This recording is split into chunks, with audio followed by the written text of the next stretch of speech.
Published, 1551 Eastern Daylight Saving Time, the 24th of May 2018. Updated, 1551 Eastern Daylight Saving Time, the 24th of May 2018. U.S. President Donald Trump says his aim with car tariffs is to reclaim stolen American manufacturing jobs with the latest threat to impose harsh import duties on vehicles and auto parts under the guise of national security. President Donald Trump opens another front in his broad trade strategy.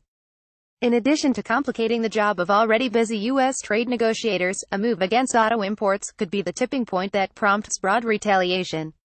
It also could damage the U.S. economy, harming consumers, investment and employment, even while Trump said his aim is to help American auto workers.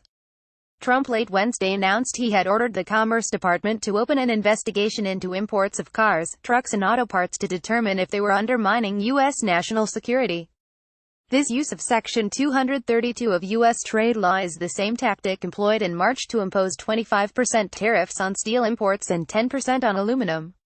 The investigation will take several months, time for companies and trading partners to register their concerns, but other governments now know Trump is likely to make good on his threat.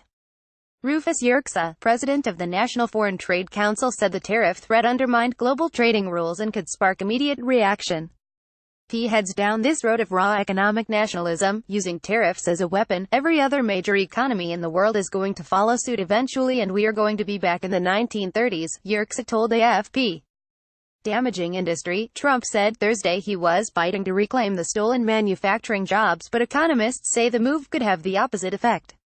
Mary Lovely, a trade expert and economics professor at Syracuse University, argued that blocking imports of cars and parts is actually going to reduce competitiveness of the American-based producers, and create an environment where they will only be able to sell vehicles in the domestic market. All these things have an action and reaction that makes me worry about the long-term consequences of this for the very industry he thinks he is protecting, she said.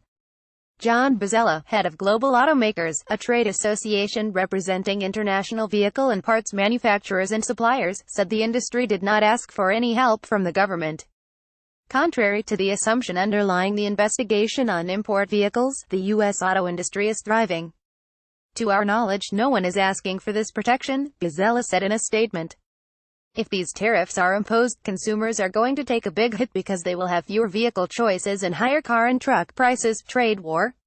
Trump's latest action comes at a time when the White House is engaged in 3 sensitive trade negotiations, which policy experts say are likely to deteriorate.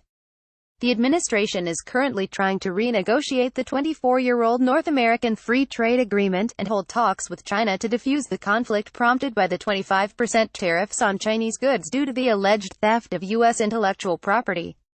U.S. officials also are trying to reach an agreement with the EU to permanently exempt the bloc from the steel and aluminum tariffs, and in fact floated the possibility that lower tariffs on U.S. autos might be part of the deal.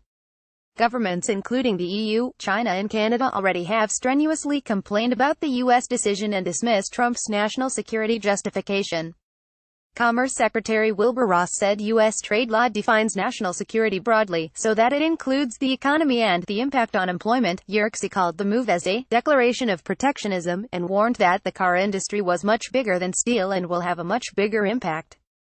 People were worried about that being a trade war. This is a tenfold increase in the trade war, he told AFP, adding that it made little sense to protect a thriving industry, one that was the single biggest U.S. manufacturing sector, and employed 8 million people directly or indirectly through related industries.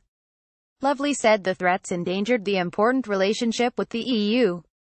It just seems we keep adding more fuel to the fire to have perhaps a potential trade war with the European Union. NAFTA at risk. The NAFTA talks with Mexico and Canada are in a crucial phase if they are to be completed this year, but Yerxa and Lovely warned that the talks could be at risk.